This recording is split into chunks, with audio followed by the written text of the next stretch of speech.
their anger, a lot of their anger came out of this ignorance, basically, of our history and all that. So that was kind of one of the main patterns I saw in the letters. But I will send them to you. Yeah. Question. Yes. Reading the second journal, which we do regularly, I live in Shelby County. Do you respond weekly to Dennis Prater's articles? Yeah, like they said, in charge, you know him? Say the name again? Dennis Prater. Dennis Prater. National syndicated talking head for the religious right. Oh no, has he had stuff printed in there? There's a local columnist. I have combated Chuck Souter several times. He writes. It's just ridiculous. I cut all those articles out, plan to write everything. They're just so ridiculous. They are, and so are Chuck Souter's. And actually, if you follow his, have you seen his on the Faith page? Yes, I have. I actually had an email battle with him about 3 or 4 years ago about stuff, and I finally gave up because all he was doing was regurgitating stuff from the Creation Institute, the Discovery Institute, all that stuff, you know. And so it was hopeless. But there have been other people, because the editor told me this, who write to him quite often objecting to Chuck's columns. The last 2 bashed Muslims pretty thoroughly, but in a kind of a sneaky way. So, but I haven't responded to that other person. Yeah, I will. Yeah. Frank? 3 quick things. The first one is a good index of how bad things are. Is it Dennis Prater? Talking head for the religious right is probably the most rational, most reasonable of them all. It tells you something. Secondly, perspective, we're not educating our kids. You know, it is still true that almost 1 out of every 2 citizens of the nation think the earth was created only 6 to 10,000 years ago. And that's especially true in Kentucky. Yeah. It's more towards 60, 65% in Kentucky. So, yeah, we're not educated about many things, let alone logic and history. The third thing is, actually, it's a good thing you were in Kentucky. Its proximity to the big metropolitan area. Big, relatively speaking. Is there an awful lot of people that work in Louisville and live out there? There's quite a few. It's a relatively liberal, rural community right next door in Jefferson County. If you've been in Letcher County or Pulaski County, tried this, you'd be dead. I had one guy tell me that, a local Christian, who said to my husband, I can't believe she's, walking down the street, because I know some people in my own church. So I don't know. One of the gentlemen here asked me about the legal. You asked me about my interface with legal issues. I did ask ACLU before I started. I let Bill Sharp at ACLU gave my heads up that I was going to do this. And it was sort of like, we have bigger fish to fry, good luck. So I was, and I'm a member of the ACLU, so it's kind of like, okay. Apparently they have a courthouse somewhere in Kentucky that has 14 displays, and some of them are right in the courtroom. So I guess that, this little thing didn't really qualify. But I also talked to an attorney through email at AU in Washington and said, well, I've done this, and this is what's happened. So some of it's down. I don't know what's going to happen with the second display. And he let me know. He gave me some ideas of how to deal with it, but I think AU would have, if I had, since I'm on the NAC, I think AU probably would have helped me out if I had gotten in a pickle. But it never got to that point. And I never did talk to the county attorney either, which was one of his suggestions. Yeah. I'm struck by the irony that people like to consider killing over the taking down of a tablet that says thou shalt not kill. Well, yeah. Then there's that. But we're not. I can't help it. We're not really dealing in the realm of rationality anyway. So anything goes when it comes to religion and law and. What were the dates of this happened?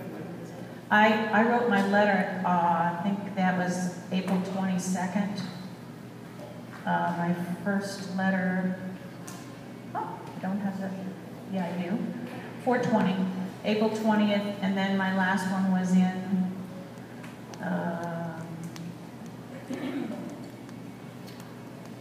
June 29th. So, yeah, so the whole drama took place between, you know, over about 2 months in the paper. And there was something every week in there, and sometimes 2 letters every week. They only put the paper out every Wednesday, so it was just once a week there would be letters. So. Will people have the chance to read any of these for a little bit? Yeah, if you want to come up and read anything. I decided I wanted to do a scrapbook, and I started putting things together, and I didn't get it done. Things are just tucked in the pockets. On the front of the scrapbook, that's my little photograph of the 10 Commandments on the driver's license wall, because I snuck in there about a week before I put the letter in the paper, and I walked in with my camera and thought, I have to do this, I have to do this. I have to have a picture of them. So I snapped it, and it's got a little glare on it, and then there was a guy behind the counter, and his eyes got real big. And then I said, he said, can I help you? And I said, oh no, I just wanted to take a picture of your 10 Commandments. And I could tell as soon as I walked out, somebody ran to somebody, because when I went in to talk to the circuit clerk, Larry Miller, he said, did you look for them on the wall when you came in? I said, yeah. He said, yeah, I heard the day you came in and took a picture of us. Okay. But, and that was a very interesting conversation too, with Mr. Miller.